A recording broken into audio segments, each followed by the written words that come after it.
The tech industry and many of these obscenely rich people who are sort of pushing it are deeply concerned that things like climate change will lead to people asking them for larger social and economic changes.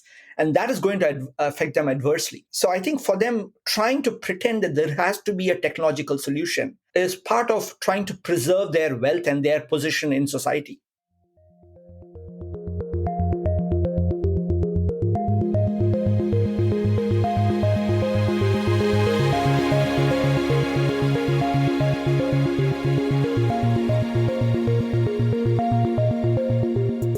Hello and welcome to Tech Won't Save Us, made in partnership with The Nation magazine. I'm your host, Marx, and this week my guest is MV Ramana. Ramana is a professor in Simon's Chair in Disarmament, Global and Human Security at the School of Public Policy and Global Affairs at the University of British Columbia. He's also the author of Nuclear is Not the Solution: The Folly of Atomic Power in the Age of Climate Change. It won't be news to many listeners of this show that there has been a lot of talk about nuclear power recently in the tech industry by companies like Amazon, Microsoft, Google, OpenAI, and others that are looking for new energy sources to power their data centers and all of the energy that they're demanding for the generative AI boom that we've been seeing over the past couple of years. As the energy demands of these companies have been increasing, there have been questions as to whether this goes against the pledges that they have been making for many years to make us believe that they care about climate change and that they're reducing their emissions. Meanwhile, what we've seen in the past few years is their emissions steadily increasing, not to mention their energy demand and their water use as well.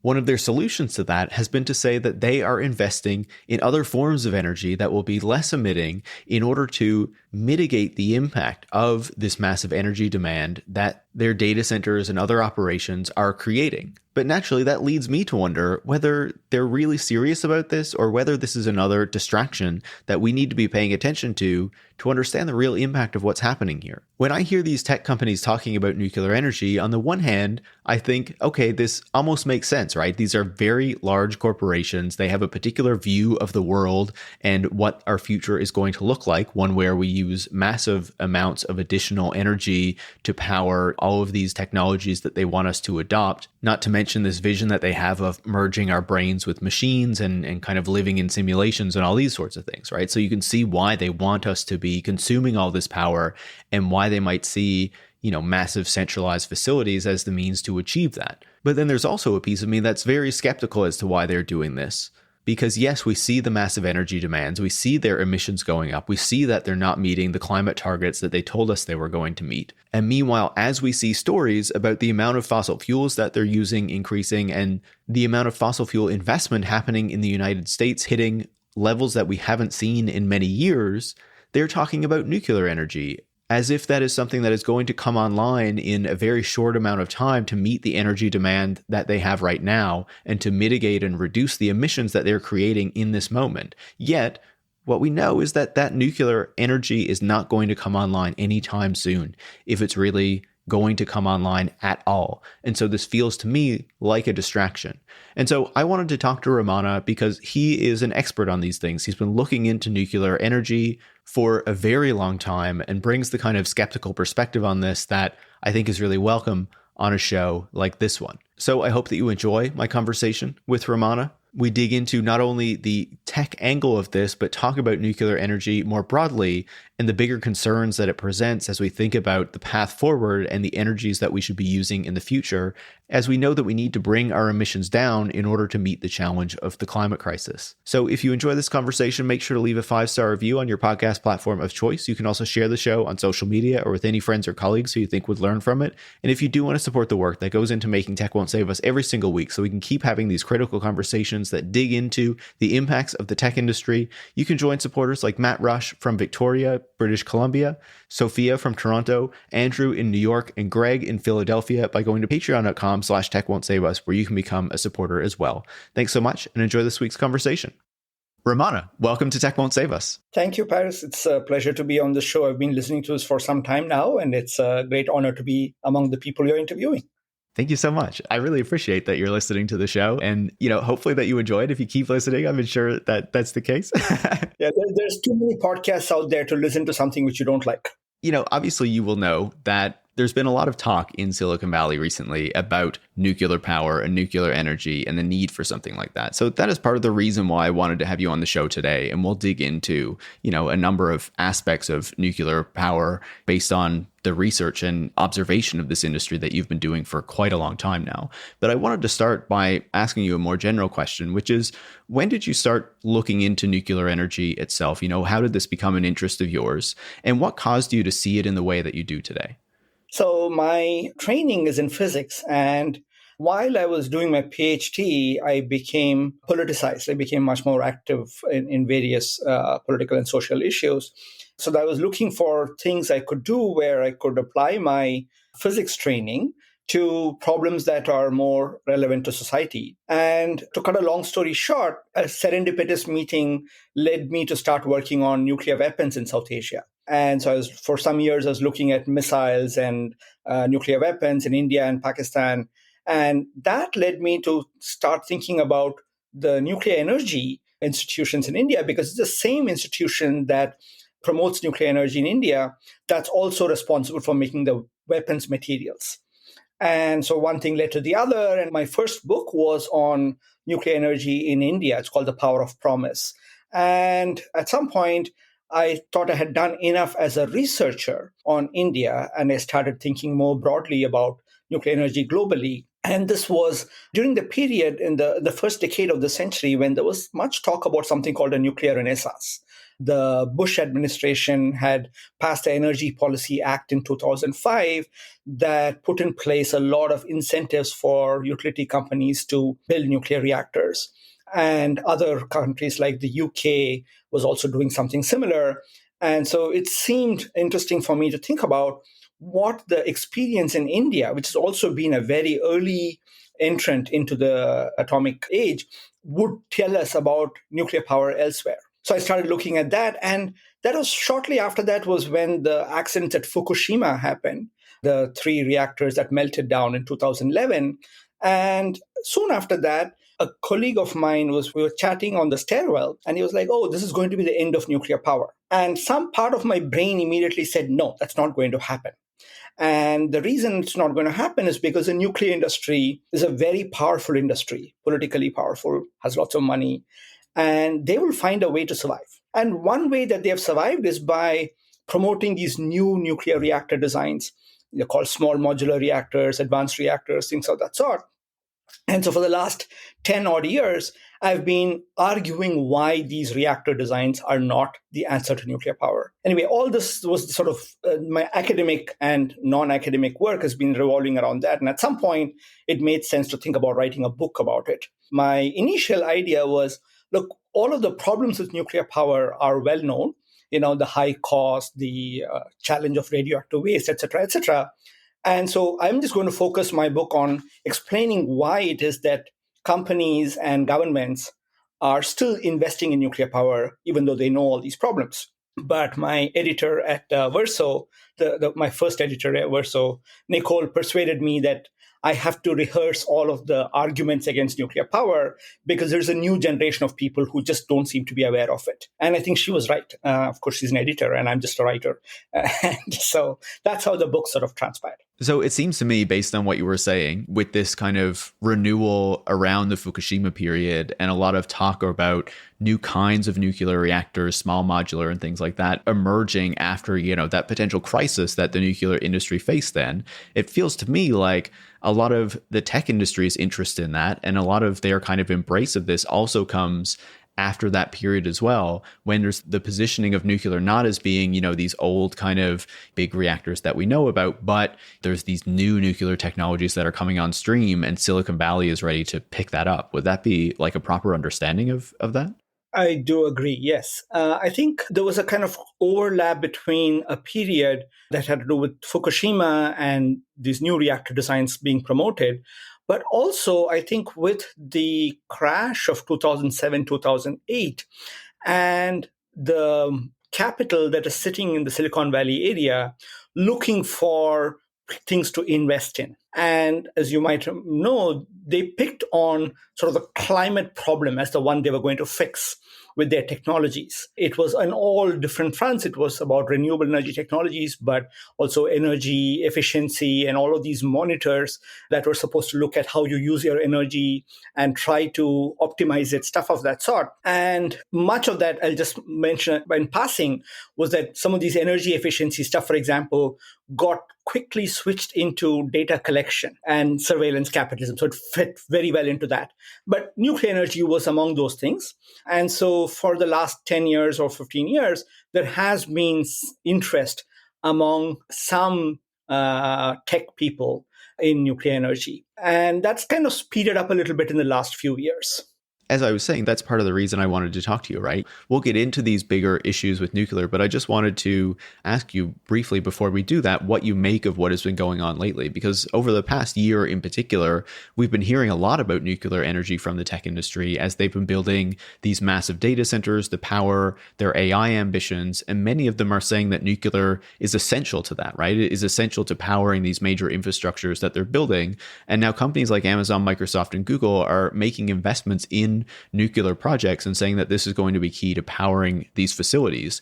What do you make of how rapidly that's developed and how, vocal the industry has been in this embrace of nuclear energy over the past year or two? Yeah, I think none of these companies were in any way critical of nuclear energy earlier either.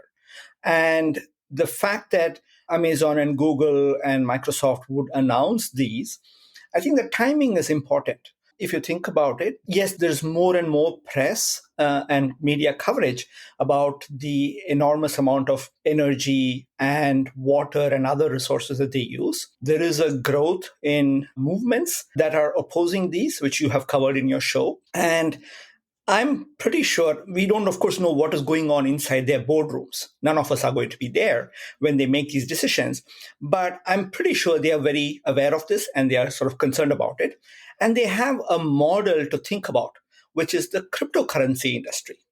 A few years ago, there was a lot of headlines about crypto industries and how their data mining is using up lots of energy, stories about how their emissions from these data mining operations exceeded the emissions from different countries and stuff of that sort. And we saw in some countries, at least, regulations being passed. Even the Biden administration had an executive order about it, which talked about the climate impacts. China actually stopped data mining, partly for environmental reasons. And so that was what I think the big tech companies are concerned about, that they will get regulated in ways that they don't want to. And so they're trying to get ahead of this. And I think nuclear offers a good option for them because they can take advantage of the enormous amount of lobbying and PR effort that the nuclear industry has put in to try and redefine their technology as somehow clean and green and the way to go forward, right? And so why not take advantage of all that lobbying effort? So I think that's how the tech industry probably ended up at. Now, is it going to actually help them? Even if you look at their announcements, they talk about this in the 2030s, right? And at the same time, they say, demand is growing really fast. We want to set up all of these things very fast. And they better set these up very fast because this is a bubble which is probably going to burst anytime soon, right? And so there's a clear mismatch between the timeline in which they want the energy and when nuclear energy can deliver. The fastest probably will be, in the case of Microsoft, restarting the 3 Mile Island nuclear reactor, whether that happens or not, because there is no precedent for that kind of restarting. And the cost estimates for what is for restarting and changing the equipment, making sure everything works, finding new workers and so on is going to be pretty high. And it's not clear that Microsoft or Constellation is actually willing to pay that kind of money. And of course, Constellation, the moment initially they said it's all going to be private money, Microsoft is going to fund, but then Constellation went and has asked for a loan from the Department of Energy. And so there's a lot of moving parts here. But I think the most important thing also is that the timeline is really far for nuclear energy to contribute anything. And the last thing I'd say is that the amounts of money people are talking about, in particular, Amazon is the only one that has put some amount on the table. It said it's funding some fraction of a $500 million investment round for X Energy. Now, even if it's $500 million, That's a drop in the bucket when you think about what it takes to set up a new nuclear reactor. Or even to license one of these things, it probably will cost them about $2 billion of R&D money before they can actually get the Nuclear Regulatory Commission to approve construction of one of these reactors. So for Amazon and Google, the kind of money they're talking about is pocket change for them. I think it's really well said. One of the things that I've been saying whenever people bring up, these commitments to nuclear energy by Amazon, Microsoft, and Google is like, okay, but they need all of this energy now. And there are all these stories about how actually like the amount of fossil fuel investment that's happening in the United States right now is at like record levels for recent years for power infrastructure and stuff. And that it's not just that existing fossil fuel plants or whatnot are not going offline, but they're actually investing in building new ones. And it feels to me that every time we hear the tech industry talk about nuclear, it's a PR move to make us think that they're relying on, as you're saying, what has been branded clean green power, when actually there's a lot of fossil fuels that are going into powering these things now, because nuclear is not going to be available if they even follow through on these things for quite a long time. Absolutely. And some of the cloud business that these companies have is actually with fossil fuel companies and trying to figure out how to reach at more difficult to reach, gas reserves and so on and so forth.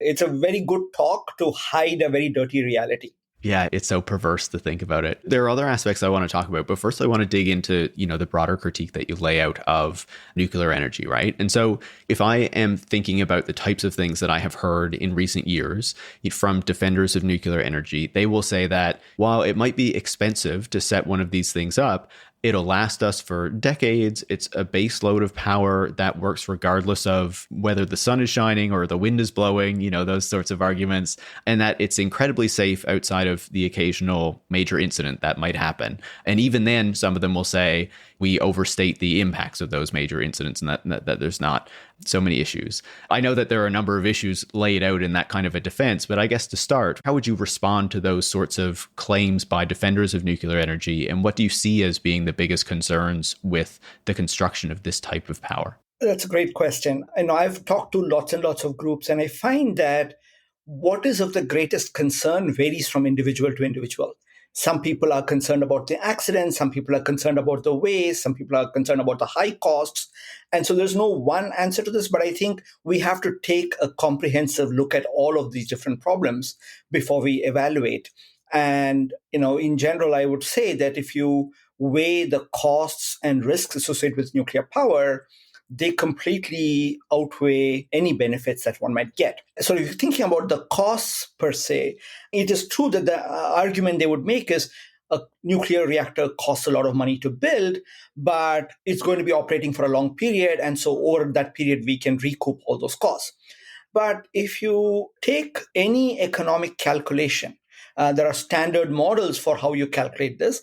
And the usual metric that they use is something called the levelized cost of energy, where you look at the costs and also the times when those costs are incurred, and you calculate some kind of a discounted cost, and you divide that over all the electricity flows, and you find what the average cost is. And there's a Wall Street company called Lazard that has been doing this for all kinds of power sources in the US. And they have consistently demonstrated that nuclear is the most expensive among all the standard sources, even after doing this, assuming 60 years of operation, et cetera, et cetera. And this is true not just in the case of the United States, true in other countries as well.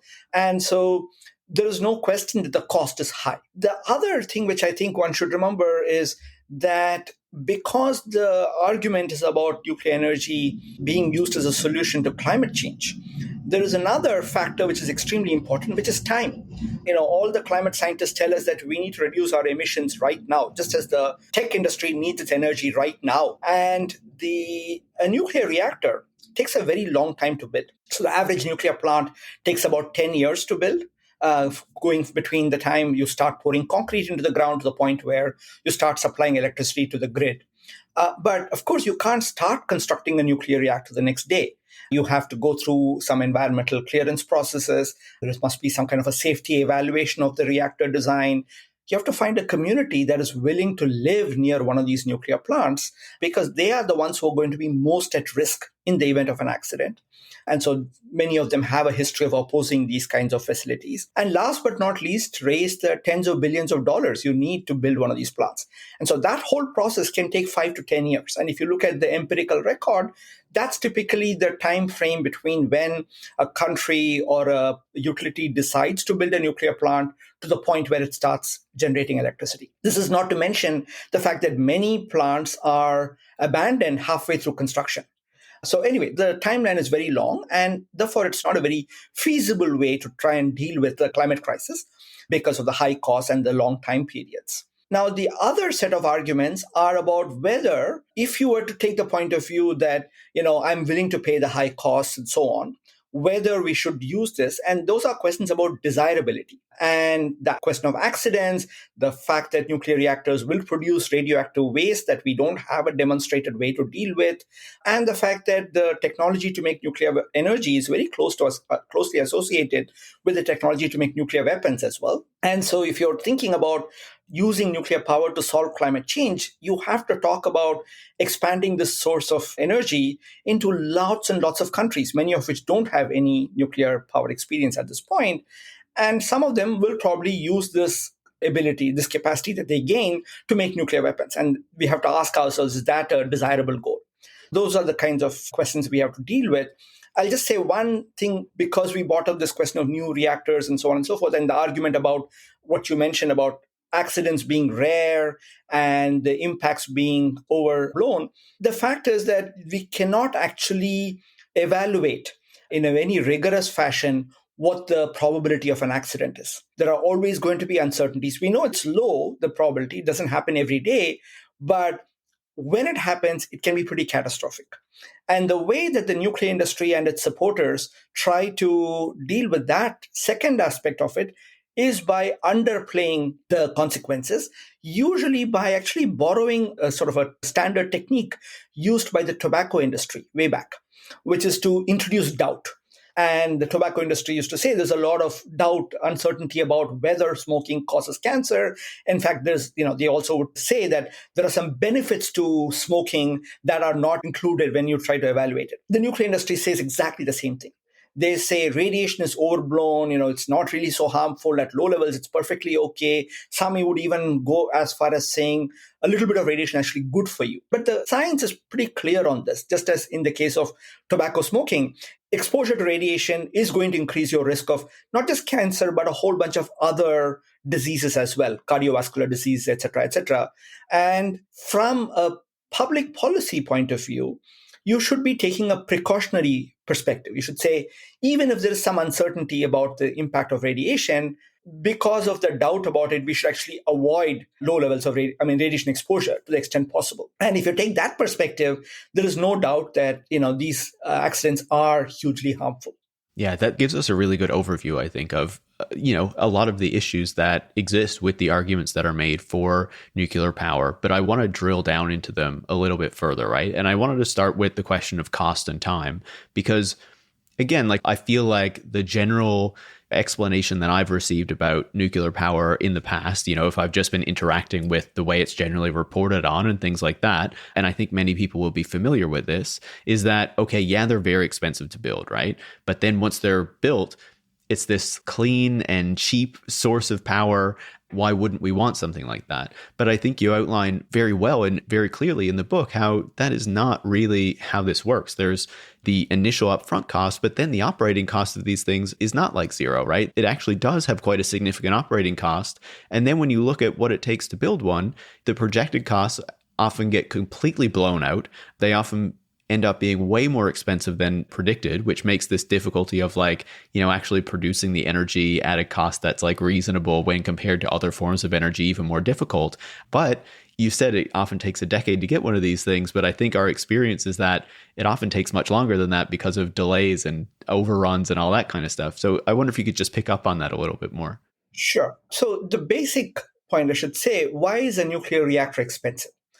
The nuclear reactor is inexpensive because it is trying to use a hazardous technology to just boil water. That's ultimately what it is doing. And the purpose of designing a nuclear reactor, or the main driver of all the priorities that the nuclear reactor designers has, is to make sure that these radioactive materials that are going to be produced during the fission process don't escape into the biosphere. That involves all the steel and the concrete that is used, as well as a whole bunch of training that operators have to go through. And all of that translates into high construction costs and also very necessarily rigorous methods of vetting the manufacturing and the operating process. Now, the operating costs are also a function of this challenge. The average nuclear reactor operator is a pretty well-paid position. And if you look at just the costs of operating nuclear reactors, even if all of the debt has been paid off after many, many years of operation, you will find that the cost per unit of power is of the order of about $30 per megawatt hour in the United States. And this used to be not a problem for the nuclear industry because the main competitor to nuclear power were fossil fuels, primarily coal or gas. In those cases, the cost of fueling them was what was going to dominate the cost of the coal or the cost of the natural gas. Now, in the last decade or decade and a half, that has completely changed for two reasons. One is the cost of natural gas came down because of hydraulic fracturing or fracking. But the other was the fact that we had these new technologies, solar and wind energy. They were actually old technologies, but they had become much more affordable in the last decade. And their costs were declining very rapidly, the manufacturing costs.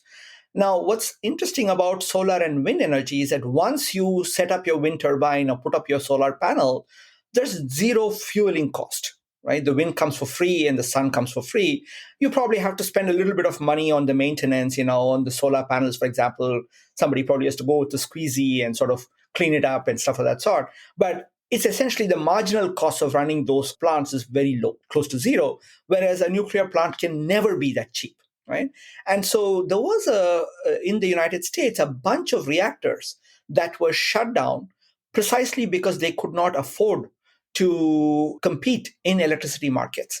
The reactor that Microsoft wants to restart, TMI, the 3 Mile Island Unit 1, was precisely that kind of a reactor. About in 2019, the utility that was owning it decided that it was not making enough money and they shut it down. And so nuclear power in that sense has failed in not just the high cost of construction, but also in competing on electricity marketplaces where you have to bid on the basis of marginal costs. The last thing I'd say is that you mentioned the high cost overruns and the time delays, and they are kind of baked into the system.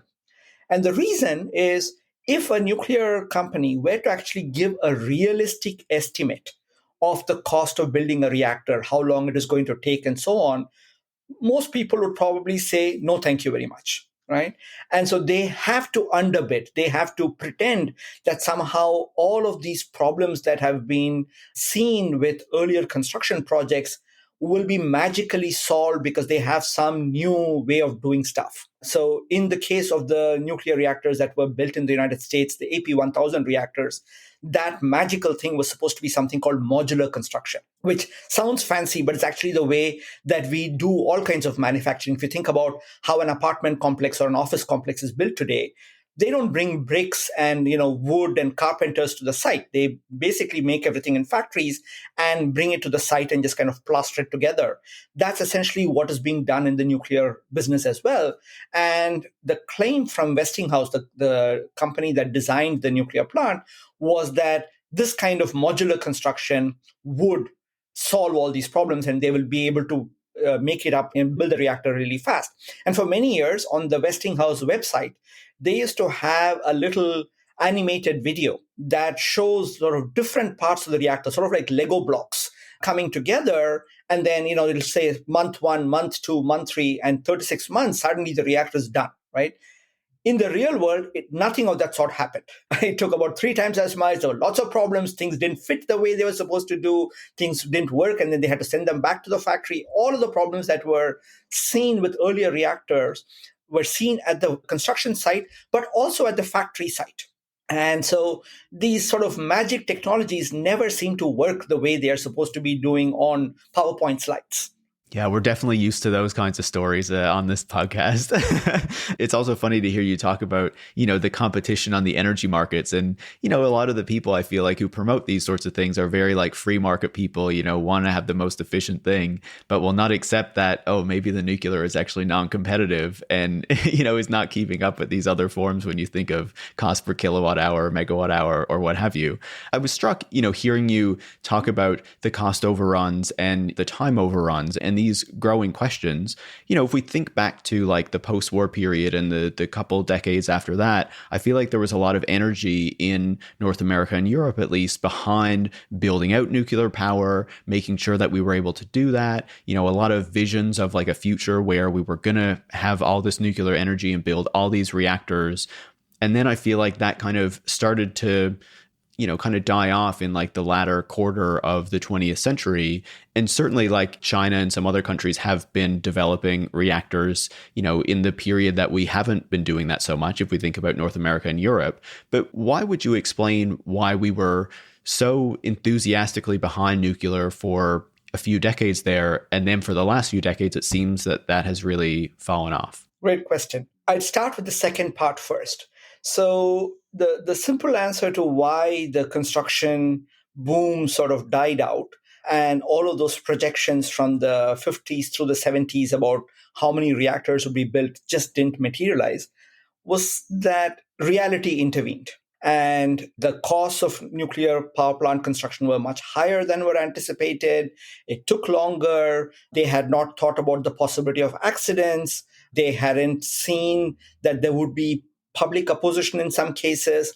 It's not usually a huge factor. I would just say as an aside, I wish that energy policy making were more democratic and they really took people's opinions into consideration. They don't, but there have been a few occasions where people power has been so important and so overwhelming that they had to stop construction of some of these plants. So that's sort of the short answer to why the expected growth didn't happen.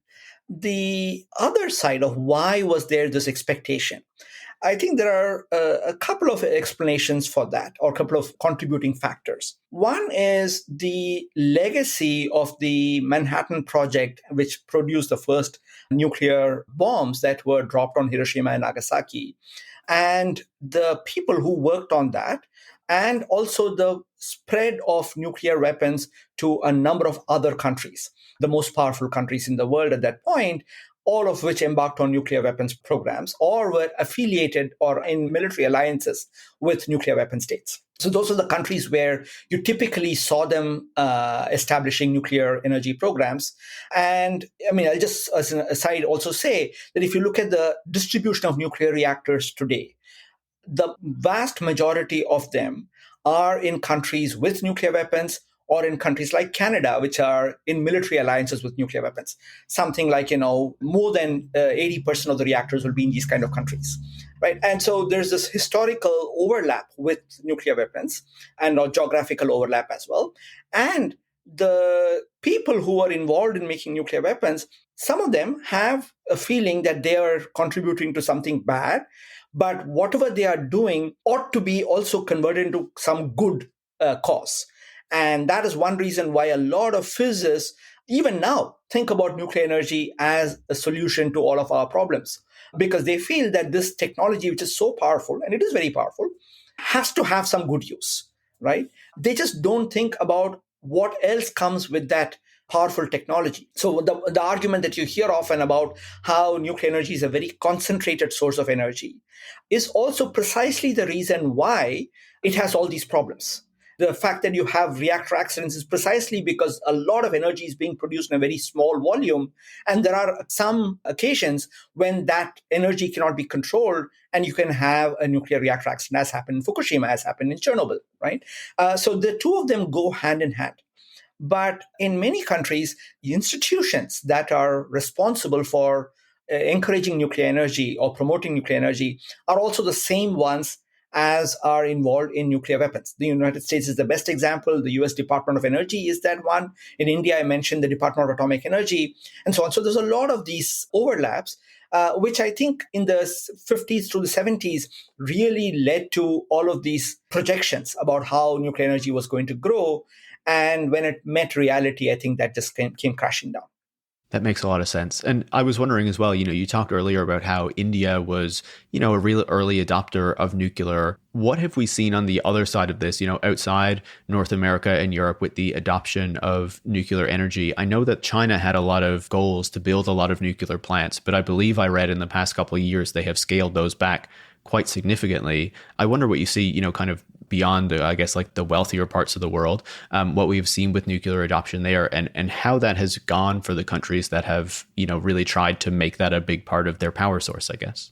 Yeah. The number of countries outside of the West or the global North, in a way, that have adopted nuclear energy is very, very small. China today, I think, should be considered as part of the global North. I mean, it's not a developing country the way it was in the 1950s. China is also unique because it was the first, quote unquote, developing country to acquire the nuclear bomb. It first tested its first nuclear weapon in 1964. And of course, the United States knew even before that it was having all these plans because they have spies all over the world. And so that was actually responsible for a lot of effort on nuclear non-proliferation and the setting up of the Nuclear Non-Proliferation Treaty and so on and so forth. And yes, you're right. Even today, China is the biggest constructor of nuclear plants within its own country. It's not been very successful at exporting nuclear plants, although it has plans for doing that. The only country to which it is exported is Pakistan, with whom it has a long history of nuclear, quote unquote, cooperation, including probably giving them designs for nuclear weapons. But China is not just building nuclear plants, it is building everything. It's building coal plants, it's building solar, wind, and so on. And if you look at the scale at which it's building out renewables, they vastly outstrip how much nuclear energy is being built. So nuclear energy today only contributes about 5% of China's electricity.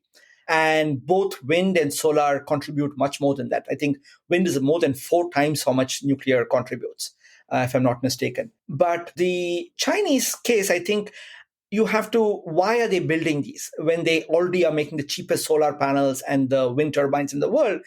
I think part of it has to do with the domestic political economy. In China, a lot of decisions are driven by large state-owned enterprises. In the case of the nuclear power, those are something called the China National Nuclear Commission, CNNC, I forget the exact expansion of that, and another one called China General Nuclear, CGN. And those are extremely powerful entities, and their whole raison d'etre is to build nuclear plants. And so if you think about President Xi and him or somebody high up in the Chinese government, how are they making decisions? They're probably going to look to all of these institutions to tell them what to do. And you can imagine what CNNC is telling them. So I think it's mostly a question of domestic political economy and trying to understand what is happening rather than some kind of objective consideration of the cost of building nuclear plants or the risk associated with it. Yeah, that makes perfect sense. And I believe what I had read is that they had intentions to build a lot more nuclear, and they've kind of reined in those plans, especially as they've been building out so many renewables and seeing how much better that seemed to be working for them, right? There's another piece of this, which you had mentioned in your answer earlier about the proliferation and the safety aspects of this, right? And you wrote in the book that it kind of doesn't make sense to be pro-nuclear energy but anti-nuclear weapons because of how nuclear energy enables the proliferation of nuclear weapons and nuclear weapons technologies. Can you expand on that piece and why these two technologies are so intimately linked? Yeah. So at the technical level, the reason these two are closely linked is because all nuclear power plants will necessarily produce plutonium. Plutonium is one of the materials that can be used to either fuel a nuclear reactor or to make a nuclear weapon. And historically, many countries have followed that route to making nuclear weapons, most importantly, the case of India, which I mentioned. The other material that connects nuclear energy and nuclear weapons is uranium. Now, in Canada, we don't use reactors that use enriched uranium. The uranium in nature consists primarily of 2 kinds of uranium, one called uranium-235 and 238. They just differ in the number of neutrons. And it's for the purpose of fission, it's the lighter element, that uranium-235, that is important. In most reactors operating around the world, sort of so-called light water reactors, the uranium that has to be used has to be enriched in uranium-235 from what is found in nature. In nature, it's about 0.7% of all the uranium that is uranium-235. For a nuclear reactor to operate, that has to go up to about 3 to 5%. And this is done today using a technology called centrifuges, sort of like washing machines, where they try to exploit the mass difference between these two kinds of uranium to separate out these two. But the same technology can be used to concentrate the uranium-235 to much higher levels, which are needed to make nuclear weapons. So for a nuclear weapon, ideally, you would like the uranium-235 level to be in the 80 to 90% range. But the same technology that moves from 0.7% to 3 to 5% can also push it up to the 80 to 90% range. And that is precisely why we've seen a lot of coverage and a lot of concern about Iran's nuclear program. Iran has this uranium centrifuge technology. It is enriching uranium. They claim that they're not interested in nuclear weapons, that they're interested only in enriching uranium in order to build research reactors and other kinds of reactors with this enriched uranium. But a lot of people don't believe them. And I mean, I don't think that we actually know what's happening in there. There's not enough transparency, and the only kinds of source of information often end up being, the CIA or some entity which I'm not particularly willing to trust. But on the other hand, we cannot also be sure that nothing is happening there. So anyway, but that tells you why the technologies are so closely related. The other way in which historically this connection has played out has been through the training of people. So coming back to Iran itself, the way that it set up its nuclear energy program goes back to the 1970s, when the Shah of Iran decided he was going to build a bunch of nuclear plants. The United States was overjoyed with that because they were hoping to sell lots and lots of reactors. And the bunch of Iranian students came to MIT. And they gave a bunch of money to MIT, which then set up sort of, extra faculty members and so on to teach these people. And those people are the ones who went back and started Iran's nuclear program. Now, at that time, the Americans thought it was a great idea for Iran to do it. After the Iranian Revolution, Iran fell on the other side. And so now they became very concerned about it. But these are the people who have gone on to populate Iran's nuclear program. And this kind of connection of personnel is something which you see in other places as well, including Pakistan and other countries. So that's another connection. I mentioned already about the institutions, about the geographical overlap. I'll also mention that, in the public discourse, one thing that we see among promoters of nuclear energy is a claim that these are very different. They will say, should not confuse a nuclear reactor from a bomb. It's not going to explode. It's not the same thing. Now, of course, nobody is saying it's the same thing, but there are all these connections. And what's important is that during the periods when the nuclear industry is in trouble, especially financial trouble, this connection will actually be rolled out as the reason why the government should subsidize it. So we saw this in the United States as soon as Trump came to power the first time in 2017. And immediately the nuclear industry's answer was, okay, let's appeal to Trump for money by saying this is a national security imperative. Right? The other argument they used to just use was jobs, because Trump weren't supposed to do that. And we can expect the same thing happening again now. And the UK as well, they were making the same kind of arguments when they were trying to refurbish the Trident submarine. So it's a very odd thing that the nuclear industry will try to hide away from, but when they want it, they will actually trot out that argument. Yeah, that was really striking to me as well when I was reading the book, right? How they try to downplay this connection between nuclear power and nuclear weapons until it comes to the moments when they need that kind of political support. And all of a sudden it gets played up. And, the fact that these two technologies are very intimately linked and you want the, capabilities and the capacities that come with having nuclear power so that you can also support the nuclear weapons industry or, the nuclear weapons that you have is very important. And I feel like the point that you made about Iran is so telling, right? How it's okay for some countries to have nuclear weapons and others not, depending on the geopolitical alliances that they have. And, we've had all this discussion over the past decade about restricting Iran's nuclear capacities, not wanting them to get a weapon. But meanwhile, the Saudis also have nuclear power and have pretty explicitly said that if Iran gets a nuclear weapon, then they're going to develop one quickly as well because they have this technology. But, because they're within the US Western umbrella, that's completely okay, right? And it's not something that we're freaking out about and trying to make a big deal about and all this kind of stuff. The even bigger elephant in the room is Israel, which has nuclear weapons, but the United States will never acknowledge it publicly because that means that a whole bunch of laws will get triggered to not export military equipment to Israel, which they of course don't want to do that. Yeah, as we are seeing to sort of tragic consequence in Gaza and Lebanon and elsewhere. Absolutely. Such a good point. And it struck me, I think that there was a document or some reports that were leaked recently that I believe showed or like had kind of the Israelis or the Americans admitting that Israel has a nuclear weapon. And, that just had to kind of be like swept away. Let's not talk about it. Yeah, I mean, that's a long and solid history. We can talk about it at another time, maybe. Yeah. Absolutely. There's another aspect of this that, kind of comes to mind, right? We've been talking about the broader impact of nuclear energy and who is supporting it.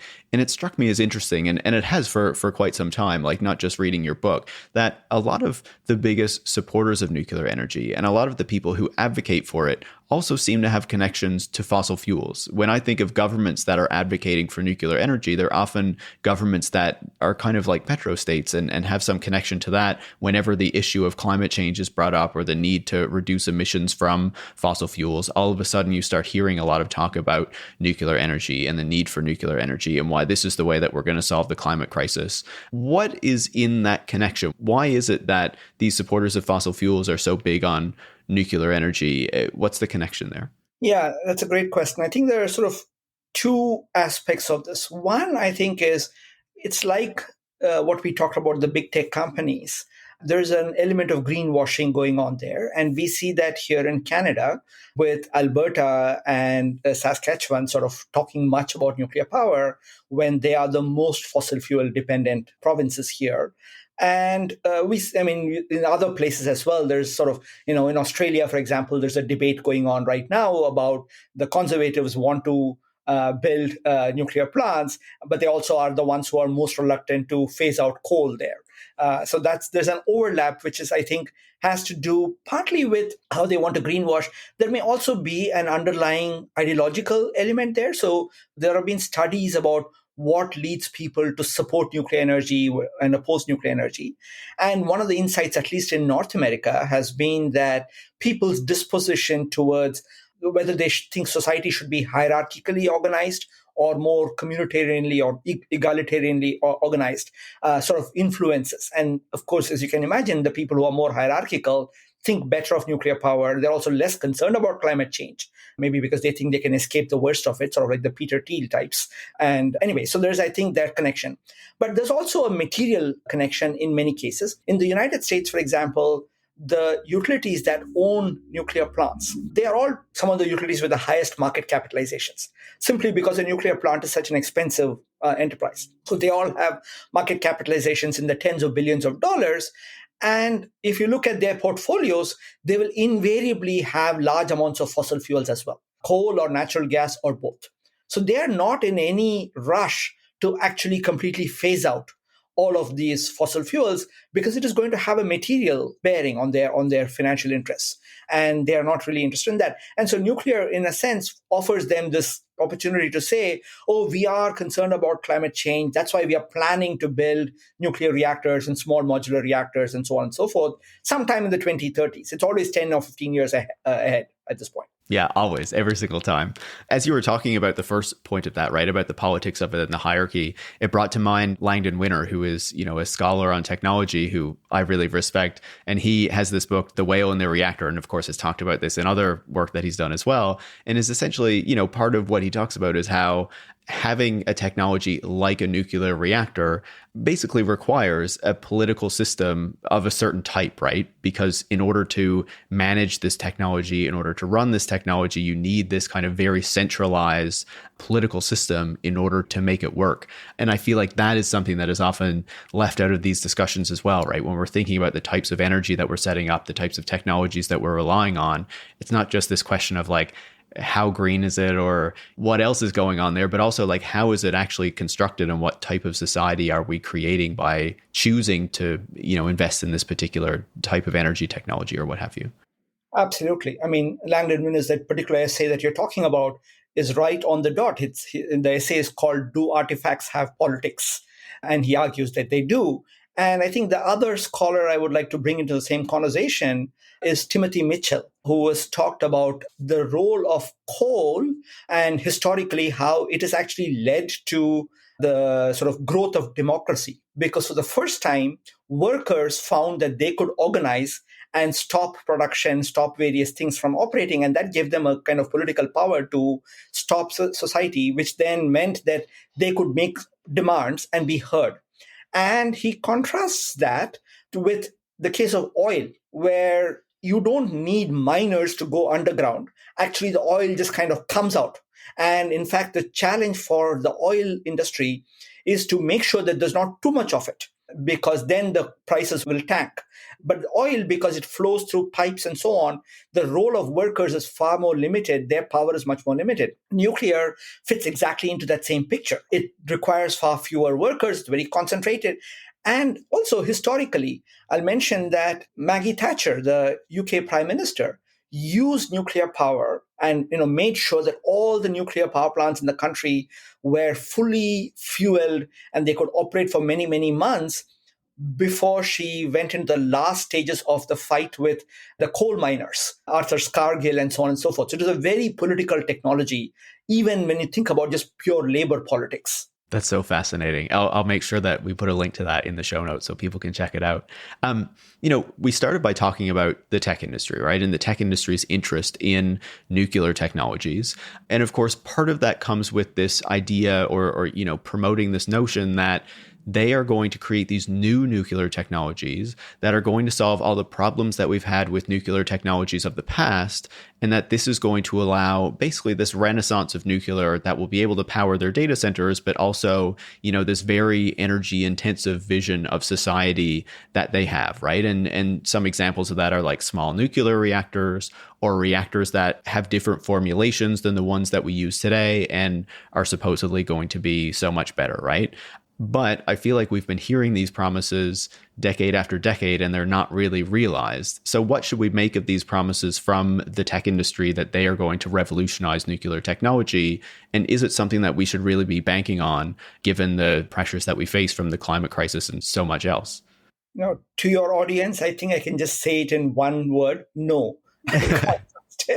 So these small modular reactors and all these other reactor designs that they talk about, most of them are really old designs. And this is because in the 1950s and 60s, as we talked about, there was this complete flowering of or interest in nuclear technology that every, scientist and engineer and their brother were inventing some new reactor design all the time, right? And so there were lots and lots of designs out there. Some of them were constructed, many of them were not constructed. And those that were constructed, often, many of these designs were shut down over a fairly short period of time. And eventually, for multiple reasons, one or two reactor designs have come to dominate the reactor fleet around the world. Now, what the tech industry is doing and what many other nuclear engineers are doing is to take one of these old designs and they kind of modify it a little bit. There's a new alloy that they have found. There's a new kind of steam generator, blah, blah, blah. And they say, okay, now we have this new design, right? If I had a few hundreds of thousands of dollars and a bunch of graduate students, I can design a new nuclear reactor. It's not a big problem, right? You just take one of these and you do some modeling and stuff of that sort. That kind of stage of design is a very preliminary stage. When this design has to actually be constructed, you would have to go through a regulatory process. Hopefully, the regulator is sincere in trying to make sure that there are no undue risks to the public because of this. A good regulator would ask them a lot of hard questions, right? How will this reactor do if there's an earthquake? What happens if there's a fire? What happens if the worker makes a mistake and presses this button instead of that? What happens if there's a manufacturing defect? And trying to answer these questions and doing so in a believable fashion would require these companies to actually spend immense amounts of money to do the R&D, to do the testing of the different materials, do all the modeling that is required. The tech industry does not want to spend that kind of money. They have the money to do that, but they don't do that. And so just to give you a ballpark number, the small modular reactor design that's furthest along in the regulatory process in the United States is something called NuScale. And they have spent over $1.8 billion, roughly a third of which has come from the government. So that's a kind of order of magnitude we should be thinking about, $2 billion, something of that sort. this is before the construction starts. Okay. So the tech industry, what you're typically seeing is venture capitalists putting a few tens of millions of dollars at most, and then saying, okay, then they go and try to get public money. So this is what Bill Gates has done with this Natrium reactor design. X Energy, the company that Amazon is investing in, is doing exactly that. They've all got tens of millions of dollars from the Department of Energy. We are seeing similar sorts of things happening in Canada as well, but on a much smaller scale, because Canada and everything is smaller here. These are really designs that are quite far away. But what is interesting, of course, is that for the tech industry, they think this buzzword of innovation will solve all these problems. But these are problems actually of physics and chemistry. It doesn't matter whether it's Bill Gates investing in it or some other company. The physics and chemistry doesn't change. So the reactor design that Bill Gates is pushing is something called a sodium-cooled fast reactor design. The many reactors that have been built around the world, they've all suffered problems with sodium leaks and fires and all kinds of things. They also tend to be much more expensive because of the nature of the fuel that is required for it. So it's not going to happen anytime soon, but allows them to portray this narrative of all this innovative capacity sitting within Silicon Valley and other places and being stymied by regulators, right? And you know as well as me that these people love to rail about regulation and how it's bad, how it's stifling all kinds of capacities. And that's exactly what they're saying in the nuclear case as well. I'll just say one last thing, which is not quite related to this, but I think is also a deep concern, which is that the tech industry and many of these obscenely rich people who are sort of pushing it are deeply concerned that things like climate change will lead to people asking them for larger social and economic changes. And that is going to affect them adversely. So I think for them, trying to pretend that there has to be a technological solution is part of trying to preserve their wealth and their position in society, right? And we don't normally see this, but occasionally you will see somebody mention this. So in my book, I sort of quote Sam Altman during an interview saying, oh, we have to have all this energy. If we don't, then it leads to all this crazy degrowth stuff. Now, why would he bring that up in a media interview when the interviewer is not even asking that? And he goes on to saying this is immoral, etc., etc. Because I think that's actually a concern for these people, which they don't usually articulate in the public. But one can be sure that when they go off on their yacht parties, they must be talking about, oh, these crazy people, they're talking about all this and what's going to happen.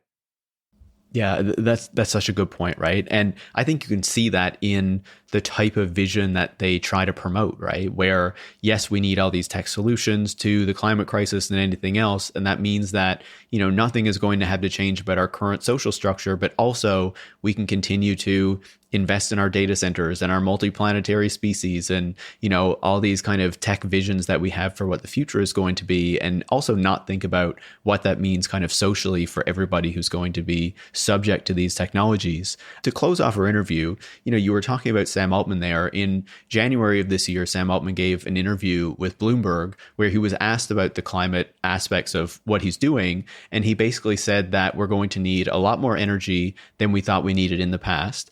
And that was either going to mean we need a breakthrough in nuclear technology, or we're going to geoengineer the planet, because there was no vision in his mind where we didn't pursue, all of this AI and stuff that he wants to pursue. So my final question to you is, if nuclear is not the solution, what should we be doing to tackle the climate crisis and to decarbonize our grids and to think about the way that we live to address these serious problems that we face? That's such a hard question because there's no easy answer, as you know.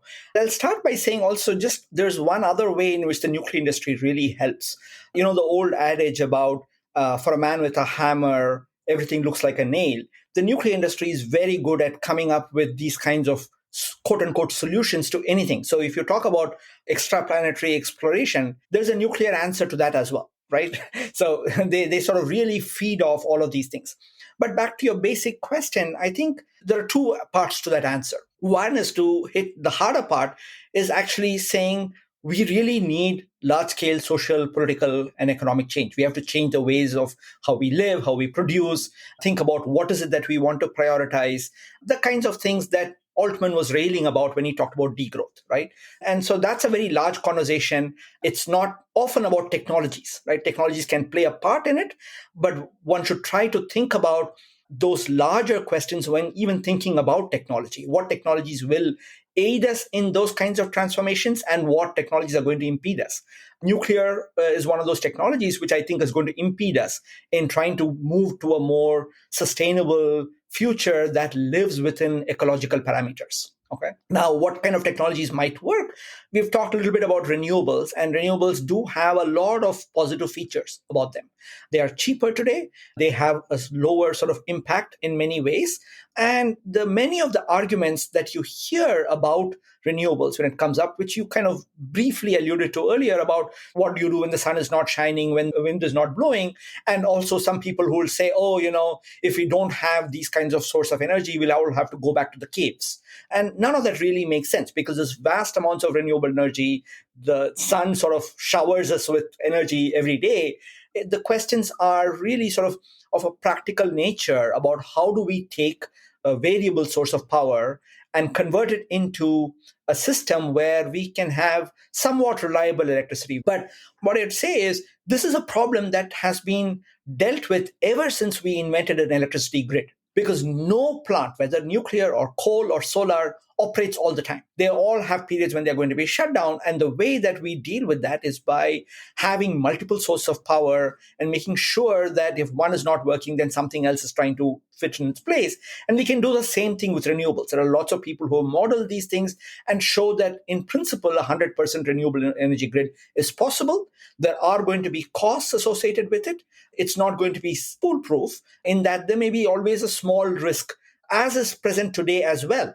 There are going to be momentary lapses. The other thing I should say is that renewables also have their environmental impacts. We've heard about stories about the challenges of mining for lithium or all kinds of minerals and how those run roughshod over the local concerns. And so we shouldn't be sort of thinking about this as a panacea, but you have to ask the harder questions about what do we want energy for, what are the uses we prioritize, what we don't prioritize. Without those conversations, we cannot be advancing solutions. It should not be the role of an individual researcher or an individual government official to say how we should be ordering the world. This has to be a democratic conversation. And I don't think any one technology is going to save us. I completely agree about the renewable point as well, right? We need to understand what the trade-offs are for that too, so that we can have the proper conversations about how to do it properly, rather than just say, renewables are the solution to everything and ignore the downsides and the drawbacks of that as well. Ramana, I really enjoyed the book and I really enjoyed being able to speak to you about it. Thanks so much for taking the time to come on the show. Thank you so much, Paris. It was a real pleasure talking to you and also being, in a way, in conversation with all of the many others that you've actually been interviewing on your show. Thank you. MV Ramana is a professor at the University of British Columbia and the author of Nuclear is Not the Solution. Tech Won't Save Us is made in partnership with The Nation magazine and is hosted by me, Paris Marx. Production is by Eric Wickham and transcripts are by Brigitte Pawliw-Fry. Tech Won't Save Us relies on the support of listeners like you to keep providing critical perspectives on the tech industry. You can join hundreds of other supporters by going to patreon.com/techwon'tsave us and making a pledge of your own. Thanks for listening and make sure to come back next week.